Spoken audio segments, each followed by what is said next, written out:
সকাল থেকে লোকালয়ে দাপিয়ে বেড়াচ্ছে দুটি বাইসন। লোকালয়ে বাইসনের তাণ্ডব, বাইসনের গুঁতোয় জখম হয়েছেন 3 জন। সেই সাথে বাইসনের হামলায় কয়েকটি গবাদি পশুর মৃত্যু হয়েছে। ধূপগুড়ি মহকুমার মাগুরমারি 1 নম্বর গ্রাম পঞ্চায়েত এলাকার কালীরহাট বিনাপানি এলাকায় একটি বাইসনকে ঘোরাঘুরি করতে দেখেন স্থানীয় বাসিন্দারা। জানা যায় বাইসনটি একটি গরুকে হামলা করে। সেই সময় একজন বাধা দিতে গেলে আচমকা বাইসনের গুঁতোয় জখম হন সুনীল রায়। পরবর্তীতে স্থানীয় বাসিন্দারা তাকে উদ্ধার করে ধূপগুড়ি মহকুমা হাসপাতালে নিয়ে যায়।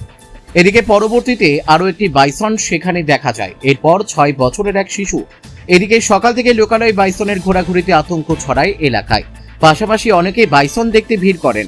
খবর পেয়ে ইতিমধ্যেই ঘটনাস্থলে পৌঁছেছে বনকর্মীরা। পরবর্তীতে আরেক ব্যক্তিকে জখম করে।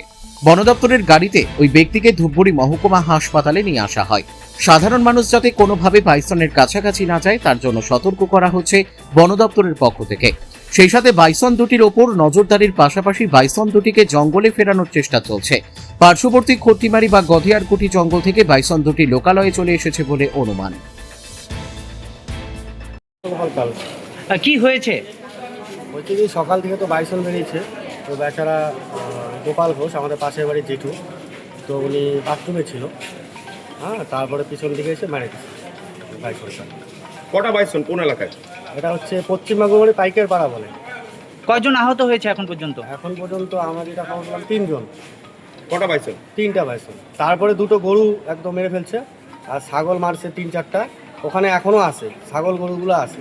গোপাল ঘোষের এখন অবস্থা কি অবস্থায় আছে? অবস্থা ডাক্তাররা তো এখন দেখছে, ওনারা ট্রিটমেন্ট শুরু করছে। এলাকায় গিয়ে এই মুহূর্তে আতঙ্ক প্রচুর আতঙ্ক, প্রচুর লোকজন।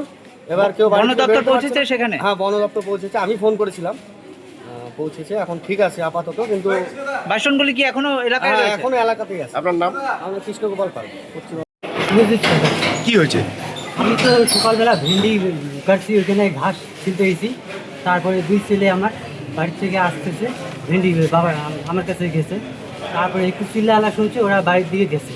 যাওয়ার পরে আবার দৌড়ে আসতেছে, বলতেছে বাবা ছাড়বো। তারপর আমার বড় ছেলে পিছনে আসছে, আর তোকে আনতে গেছি, এক লাফ দিয়ে ওকে ভিজ দিয়া হালা দিয়ে চলে গেছে। কিসে ধাক্কা মারলো? বাইক কয়টা বাইসনকে দেখতে পেরেছেন এখনো পর্যন্ত এলাকায়? দুইটা এখন কয়জনকে আহত করলো? আহত করছে। তার আগে আমাদের বাড়ির পাশে আহত করছে একজনকে, একটু আগে আরেকজনকে আনলো। মানে এলাকায় আতঙ্ক এখন। হ্যাঁ, কোন এলাকায় ঢুকেছে বাইসনকে? বিনাপানি, কালীঘাট বাজার বিনাপানি।